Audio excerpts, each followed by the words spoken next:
Salut et bienvenue sur le tonneau et l'allumette. Aujourd'hui, la petite allumette que je suis avait envie de vous parler de cinéma. Bah ouais, parce que ça fait un petit moment que j'étais pas allé me voir un film. Et justement, hier soir, je suis allé me faire une toile et j'avais envie de débriefer ça avec vous. C'est un film que j'attendais quand même pas mal. Comme disaient les jeunes, j'avais la hype et il y a pas mal de choses à dire dessus, donc je me suis dit, je vais vous faire une petite vidéo pour en débriefer. Et le film qu'on va parler, c'est le film Bernadette. L'histoire incroyable de la vie de Bernadette Chirac qui est réalisée par... Non, je déconne bien sûr. Aujourd'hui, j'ai envie de vous parler de The Creator.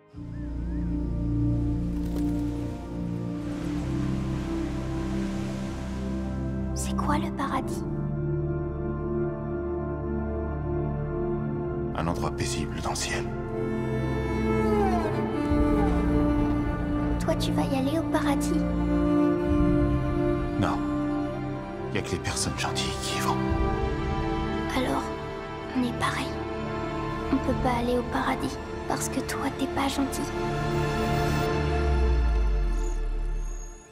Et moi, je suis pas une personne.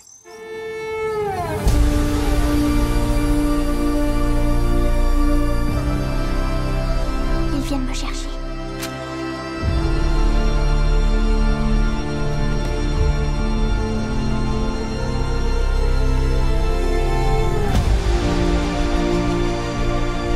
Disons que je suis ton garde du corps.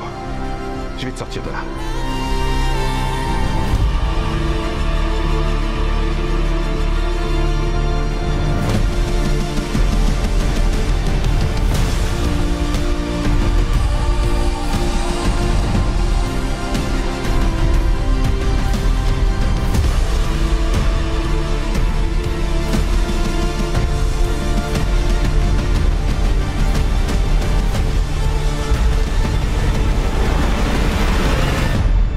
Veille sur elle. Je te promets.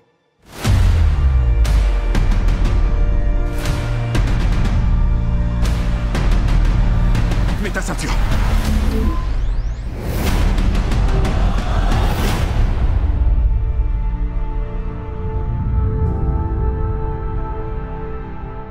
Avant de vous expliquer un petit peu l'histoire et puis vous dire ce que j'en ai pensé surtout, j'ai envie de vous expliquer pourquoi est-ce que ce film je l'attendais. Alors déjà pour commencer, il est réalisé par Gareth Edwards.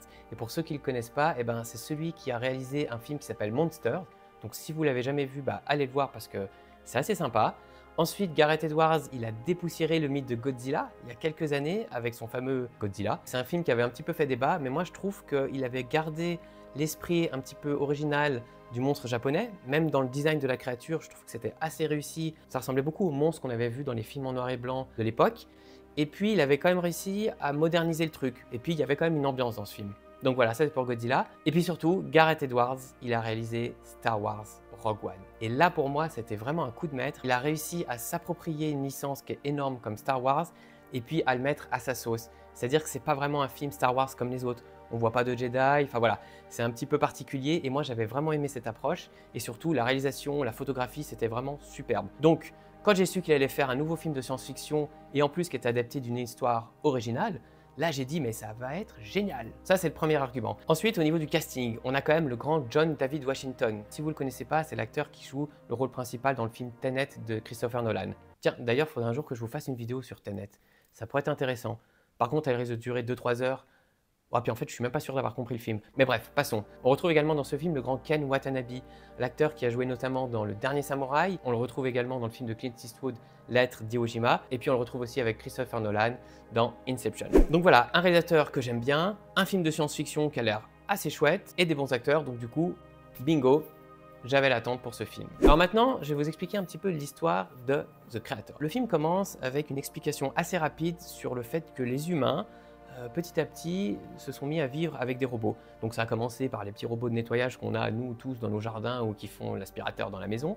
Et puis de plus en plus, ça a été des assistants personnels jusqu'à devenir carrément des intelligences artificielles et donc devenir presque des personnes à part entière. Et là, donc, c'est un petit peu l'enjeu du film et c'est aussi le thème central. Donc tout ce petit monde cohabitait bien jusqu'au jour où les robots décident de balancer une ogive nucléaire sur la tête des humains quand même, en plein Los Angeles. Paf! Donc forcément, les humains, ils n'ont pas trop apprécié. Et qu'est-ce qui s'est passé? Ils ont décidé de chasser les robots, de faire la guerre, de les détruire. Et puis, comme toujours, l'humanité, quand elle se fait attaquer, qu'est-ce qu'elle fait? Elle réplique par une attaque encore plus forte. Et donc là, on apprend que l'humanité a décidé de créer un énorme vaisseau qui s'appelle Nomad, qui est une sorte de plateforme qui tourne autour de la Terre dans la stratosphère et qui est là pour balancer des ogives sur les poches de rebelles robots. Rebelles robots, oui, c'est ça. Il les bombarde avec cet énorme vaisseau qui gravite autour de la Terre et donc c'est une guerre sans merci. Et on apprend que les robots survivants se sont réfugiés en Asie parce que apparemment l'Asie, ils sont dit non mais écoutez les Américains, vous exagérez un peu, bon ils vous ont jeté une bombe mais c'est pas grave, hein, allez on leur pardonne, en tout cas nous on les accueille, on les protège et ils vivent avec nous. Donc ici les pays ennemis du film, et j'ai trouvé que c'était très original, c'est l'Asie. Et ça c'est assez cool parce que d'habitude dans les films américains, forcément les US se battent contre les Russes ou contre le Moyen-Orient, mais là pour une fois, les pays rebelles, c'est l'Asie. Et rien que pour ça je trouve déjà un bon point pour le film. Donc on apprend que ce vaisseau est là pour traquer et détruire les dernières poches de rébellion d'intelligence artificielle et en même temps les humains nous parlent de ce fameux créateur, donc le titre du film, qui est en fait celui qui a développé cette intelligence artificielle et qui continue à la développer et à aider les robots qui sont encore présents sur Terre. Et ensuite on rentre dans le cœur du film et c'est là qu'on fait la connaissance de Joshua, donc le héros du film, qui est un humain qui vit au milieu d'une colonie de robots en Asie. Donc ils ont une jolie maison au bord de la plage. Il est marié avec une jeune femme humaine, qui est d'ailleurs enceinte au début du film. Tout se passe pour l'instant assez bien, sauf que patatras, en pleine nuit, on a le fameux vaisseau humain Nomad qui arrive, qui débarque et qui scanne le terrain pour aller bombarder le petit village où était réfugié donc le héros avec ses robots. Et puis au moment de ce bombardement, c'est là qu'on découvre que cet humain, Joshua, est en fait un agent du gouvernement américain infiltré parmi les robots pour essayer de trouver le fameux créateur et puis le neutraliser parce que ce créateur, il est un petit peu le gourou, il est le dieu des robots. Donc c'est un humain infiltré, l'humaine qui était sa femme ne le savait pas, elle l'apprend juste avant le bombardement et malheureusement au moment du bombardement, sa femme qui était enceinte disparaît. Ce pauvre Joshua perd non seulement sa femme mais aussi son enfant et les robots avec qui il était. Certains parviennent à s'enfuir, d'autres se font détruire et il est ramené par l'armée américaine. Et puis ensuite on fait une ellipse de 5 ans et là on redécouvre ce Joshua, un petit peu meurtri parce qu'il a quand même perdu sa femme et son futur enfant. Et là un colonel débarque chez lui, un peu à la Rambo genre « j'ai une mission pour vous ». Et lui il fait « mais c'est pas ma guerre mon colonel, je ne veux plus me mêler avec les robots ». Et sauf que le colonel lui dit « cette mission est primordiale parce que les robots intelligents auraient développé une arme capable de détruire le Nomad ». Le vaisseau qui est là pour protéger l'humanité et détruire les derniers bastions d'intelligence artificielle. Donc les robots auraient trouvé une arme pour détruire l'arme des humains. Vous voyez ? On est vraiment dans le concept de l'armement quoi, et de la surenchère. Là, Joshua dit « écoutez, ça m'intéresse pas, je vous ai dit, j'ai arrêté depuis 5 ans, que ma femme est morte. » Et là, patatras, on lui montre des images que sa femme ne serait pas morte. Elle est toujours vivante et vit avec les robots en Asie, cachée quelque part, et sauf qu'ils l'ont localisée. La mission est d'aller là-bas. Lui, comme ça, il peut récupérer sa femme et en échange, il doit détruire l'arme créée par l'intelligence artificielle. Donc, on arrive en Asie, il se passe plein de trucs.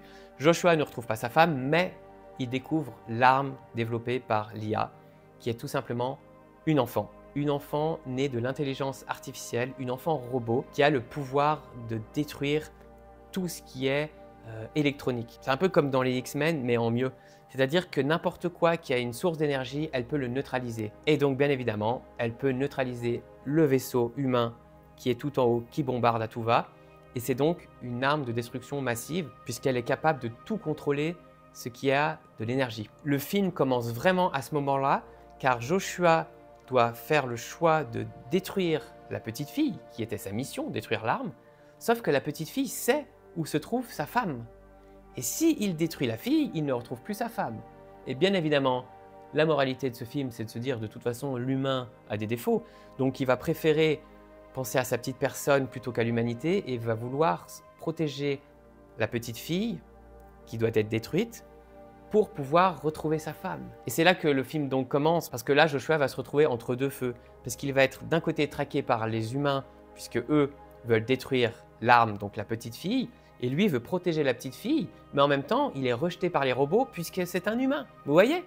Donc c'est un gros bordel. Je sais pas trop si j'arrive à vous le vendre ce film. Donc là, je vais m'arrêter là pour l'histoire parce que je vous laisse découvrir la fin qui est quand même assez sympa. Et bien évidemment, il y a tout un tas d'événements qui vont arriver. Voilà, alors maintenant, qu'est-ce que j'ai pensé de ce film? Alors, on va commencer par les points positifs et ensuite, je vous dirai ce que j'ai un peu moins aimé. Alors, si on commence par les points positifs, ce que j'ai aimé déjà en premier lieu, ce sont les décors. Et ça paraît un peu bizarre pour un blockbuster, Mais ce qui est génial avec The Creator, c'est que les décors sont naturels. Ça fait 10 ans qu'on nous bombarde de films remplis de CGI avec les Marvel qui nous mettent du fond vert partout.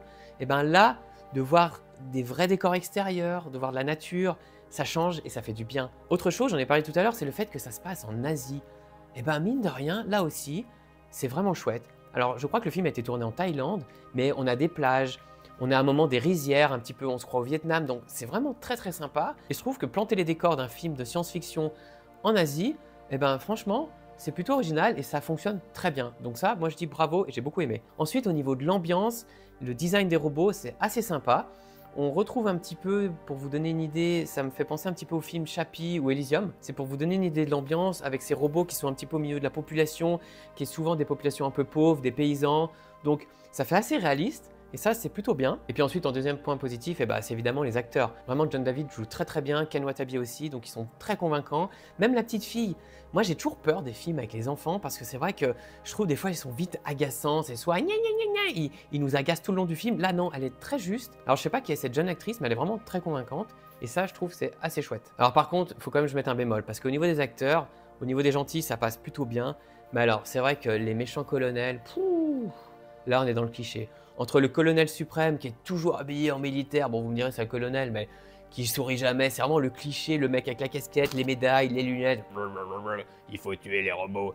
Ça c'est un peu cliché. Ensuite on a la femme lieutenant là ou colonel aussi je sais pas mais qui est vraiment un cliché d'elle-même. Et puis elle a son gros bras donc c'est le tueur sans froid qui est vraiment son garde rapproché. Enfin c'est assez cliché et ça j'ai trouvé un peu dommage, ça m'a un peu sorti du film. Ensuite ce que j'ai beaucoup aimé c'est la scène finale, c'est pour ça que je vous ai pas trop spoilé mais en gros ça se passe dans la base nomade et il y a vraiment un côté justement Rogue One avec la bataille de Scarif. Pour ceux qui l'ont vu peut-être ils auront fait le rapprochement. C'est vraiment une super belle scène finale et ça je trouvais que c'était très bien réalisé. Et puis ensuite on va terminer par les points positifs, il y a effectivement la musique. Alors la musique est réalisée par Hans Zimmer et chose assez improbable c'est que je m'en suis pas rendu compte tout de suite.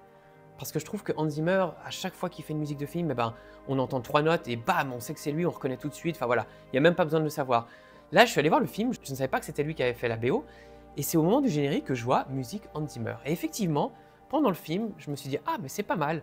Mais c'est pas non plus trop. Parce que le problème d'Hans Zimmer, souvent, c'est que ses musiques, elles prennent presque le dessus sur les images. Alors que là, dans Creator, c'est vraiment parfait, donc une super bande originale. Et ensuite, je terminerai par les points positifs pour vous dire que d'une manière générale, c'est quand même un film assez sympa parce que c'est une histoire originale. Et ça fait toute la différence et c'est pour ça que je suis allé voir ce film.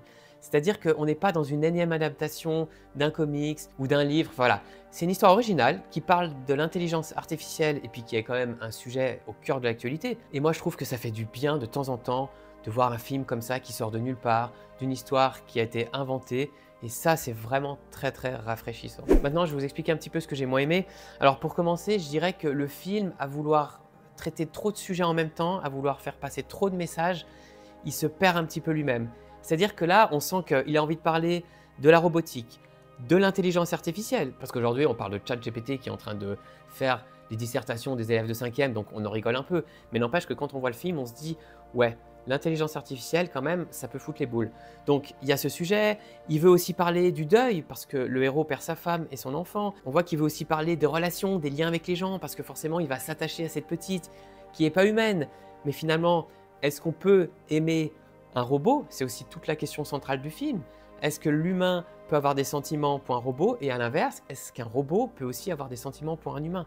Ça, c'est une question centrale. Mais du coup, ça fait énormément de sujets qu'il essaye d'aborder et malheureusement qu'il effleure juste. Et ça, c'est dommage parce que ça méritait vraiment du développement. Mais le film dure quand même 2h15. Mais il y avait trop de sujets en même temps pour être correctement abordés. Et ça, c'est un petit peu la faiblesse du film. C'est qu'on sent qu'il a envie de dire plein de choses, mais malheureusement, il n'a pas assez de temps. Et ce que je pourrais également reprocher au film, c'est que le message est quand même assez manichéen.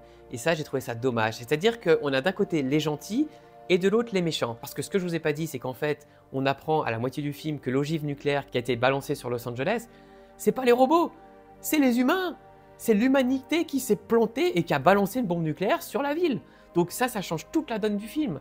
Et c'est vrai que du coup, tout le long du film, on voit ces humains qui traquent les robots, qui veulent les détruire parce que bon, ils pensent que c'est pour une bonne cause. Mais vraiment, ce sont des humains méchants, mais très méchants. Vous voyez, il n'y a pas d'entre-deux.